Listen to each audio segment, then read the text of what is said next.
अदानींच्या FPO मुद्द्यावरून आज विरोधी पक्षाचे जे खासदार आहेत त्यांनी सभागृहामध्ये जोरदार घोषणाबाजी जी आहे ती केली। वेलमध्ये येऊन खरं तर खासदारांनी आज घोषणाबाजी केली, मात्र सभागृहाचं कामकाज जे आहे ते 2:30 वाजेपर्यंत स्थगित करण्यात आलेलं आहे। खासदार प्रियंका चतुर्वेदी आपल्याबरोबर आहेत। मॅडम, आपण पाहतोय की अदानींच्या मुद्द्यांवरून विरोधी पक्षातले सगळेच खासदार आक्रमक झालेले आहेत। या सगळ्या प्रकरणाची चौकशी व्हावी अशी तुमची मागणी आहे? हाँ, बिल्कुल यही मांग है हमारी कि इस पे चर्चा होनी चाहिए और इस पे इन्वेस्टिगेशन होना चाहिए। इन्वेस्टिगेशन इसलिए क्योंकि जिस तरीके से स्टॉक मार्केट का मैनिपुलेशन हो रहा था, ओवर प्राइसिंग हो रही थी, शेल कंपनीज के माध्यम से उस ग्रुप में इन्वेस्ट किया जा रहा था। साथ ही साथ हम देख रहे हैं कि एफपीओ में भी किन लोगों ने उस पर इतने हाई प्राइस पे एफपीओ को सब्सक्राइब किया है। तो ये सारी चीज़ संदेह के दायरे में आते हैं। और साथ ही साथ एसबीआई हो, एलआईसी हो, नेशनलाइज्ड बैंक्स हो, उन्होंने उस प्राइस पे कैसे क्यों इन्वेस्ट किया? जनता का पैसा है। तो ये जब तक डिस्कशन नहीं होगा, सत्य और तथ्य सामने नहीं आएंगे। और आप सबसे इम्पॉर्टेंट चीज़ है, 6 दिन के अंदर अंदर 8.5 lakh crore market capital wipe out हुआ है। अभी जब तक हम अभी देखेंगे तो 9.5 लाख करोड़ पहुंच चुका है। तो क्या सरकार को इसका ध्यान नहीं देना चाहिए? आज आप जैसे मेरे जैसे लोगों ने जिन्होंने एलआईसी में पैसा डाला हुआ है और उनका पैसा क्या खेल खेला जा रहा है, तो हमें चिंता का विषय नहीं है। तो हमने वही मांग उठाई है, वो उससे भाग रहे हैं, पर हम अपनी आवाज़ उठाते रहेंगे। याच कारणामुळे लोकसभेचं कामकाज स्थगित करण्यात येत असावं का? कारण या मुद्द्यांवरती चर्चा होते किंवा सरकारला उत्तर द्यावं लागेल। सरकारकडे याचं उत्तर नाही आहे म्हणून सभागृहाचं कामकाज पुढे ढकलण्यात येते। हाँ, उत्तर नहीं है। आज जो भी सामने आ रहे हैं वो अगर सेबी ने पहले ही इस पे इन्वेस्टिगेशन कर ली होती तो शायद ये रिसर्च रिपोर्ट इतना असरदार नहीं होती। आज सेबी ने अपना पल्ला झाड़ा है, हमारे मार्केट रेगुलेटर ने पल्ला इसलिए झाड़ा है क्योंकि जैसे सीबीआई हो, ईडी हो, आईटी हो, ये सारे इनके दबाव में ही काम करते हैं, सरकार के दबाव से। और सरकार इस इन्वेस्टिगेशन को होने नहीं देगी क्योंकि 2014 से पूरे ग्रुप को, पूरे समूह को सपोर्ट मिला था तो बीजेपी का मिला था। आप हमारे पोर्ट्स देख लीजिए, आप हमारे एयरपोर्ट्स देख लीजिए, आप हमारे नेचुरल रिसोर्सेज देख लीजिए, कोल ले लीजिए, स्टील ले लीजिए, सीमेंट ले लीजिए, पावर ले लीजिए, सब उनके हाथ में है। हमारे देश की धरोहर भी उनके हाथ में है।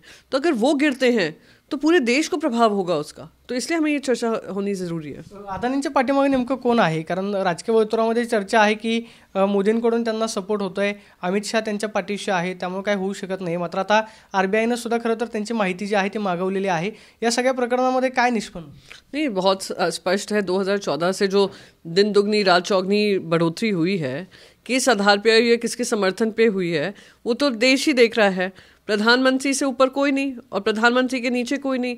प्रधानमंत्री अपनी ही सुनते हैं, प्रधानमंत्री अपनी ही करते हैं और प्रधानमंत्री के अंतर्गत ही ये पूरा चल रहा था, उनका समर्थन था।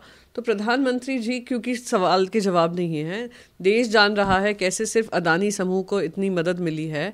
और जैसे मैंने कहा कि हमारे देश के इतना बड़ी सारी कंपनीज हाथ में दे दी हैं, तो ये प्रधानमंत्री के ही ऊपर सवाल निशान है।